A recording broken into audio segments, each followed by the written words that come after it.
आज तुम्हारे सवाल नहीं होंगे, 1 महीने बाद तुम्हें क्लिक करेगा, अरे इसलिए सर ये वाली बात बोल रहे थे। फिजिक्स ऐसा सब्जेक्ट है, जब तुम खाली बैठे होगे तब अचानक से हिट मारेगा, और मैं कहता हूं वो तब हिट मारेगा जब तुम उसको समय दे देते हो।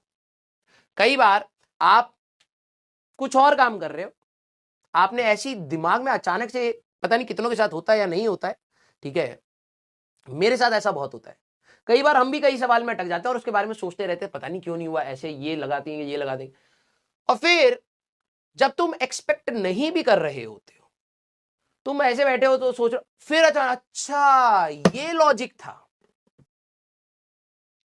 फिजिक्स ये, तो इट टेक्स टाइम। अब बच्चे क्या करते हैं, उस टाइम को देना ही नहीं चाहते। पेशेंटली अभी 1.5 साल है, मोर देन इनफ टाइम होता है, believe me, more than enough time होता है।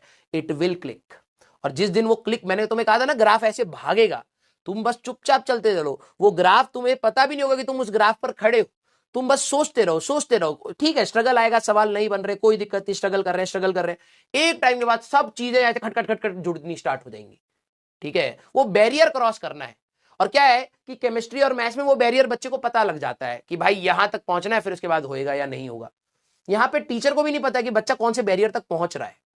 हम लोग बार बार कोशिश कर रहे होते हैं कि ट्यून अप हो जा, ट्यून अप हो जा, जो मैं बोल रहा हूं वो सोच, वो सोच, वो सोच, फिर अचानक से बच्चे को एक बार क्लिक होना स्टार्ट होता है, फिर धड़ धड़ धड़ धड़ धड़ धड़ पूरी चीजें पकड़ लेता है।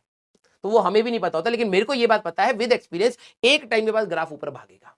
ठीक है, एक टाइम के बाद ग्राफ ऊपर भागेगा, वो तू खुद बताएगा। कुछ बच्चों का होता है कि सर मेरा रोटेशन में ही ये ग्राफ ऊपर जाना स्टार्ट हो गया, कईयों का वर्क पावर एनर्जी में ग्राफ ऊपर उठना स्टार्ट हो गया, कईयों का हो सकता है सर पूरी 11th निकल गई, मेरा फिजिक्स वीक रह गया और फिर 12वीं में पहले चैप्टर में ग्राफ ऊपर भाग गया, कईयों का 12वीं में सेकंड चैप्टर में ग्राफ ऊपर भागता है, लेकिन वो करना पड़ता है।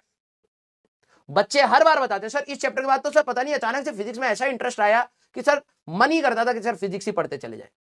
तो वो बस इनलाइटमेंट की बात है। मैं जैसे होता है ना कि कई बार कुछ चीजें होती है जो समय लेती हैं, जैसे बम है, तुम वेट कर रहे हो और भड़ाक से अचानक फटा, फिजिक्स ये है, इट विल टेक टाइम। लेकिन जिस दिन आपको क्लिक करने लग गई हर डायरेक्शन से चीजें, आप कहोगे भाई इससे बेहतर कोई सब्जेक्ट नहीं है। क्लियर? यस। हाँ, तो अपने समय का वेट करेंगे हम लोग, कोई दिक्कत नहीं है, सबकी लर्निंग की स्पीड अलग होती है, तो आप परेशान मत होइएगा कि यार दूसरा इतना तेज क्यों सोच पा रहा है, कोई दिक्कत नहीं है। उसके लिए वो दिमाग में बम फट चुका है फिजिक्स का, उसने शायद वो वहां तक, जैसे कहते हैं ना कि एक थ्रेशोल्ड पहुंचा, उसके बाद खट से क्लियर होना स्टार्ट हो गया। तेरा भी वो थ्रेशोल्ड आएगा, बिलीव मी, आता है।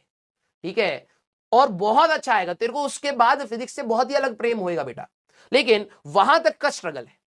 अब मैं तेरे को कह रहा हूं, तू अगर सही डायरेक्शन में मेहनत करेगा तो तेरे को वो जो अचानक से दिमाग में एक्सप्लोजन होगा ना फिजिक्स का, वो जल्दी मिल जाएगा, कुछ का देर के बाद मिलेगा, लेकिन मेहनत करनी पड़ेगी। बीच में छोड़ देगा तो वो कभी तेरे को फिजिक्स क्लिक ही नहीं करेगी।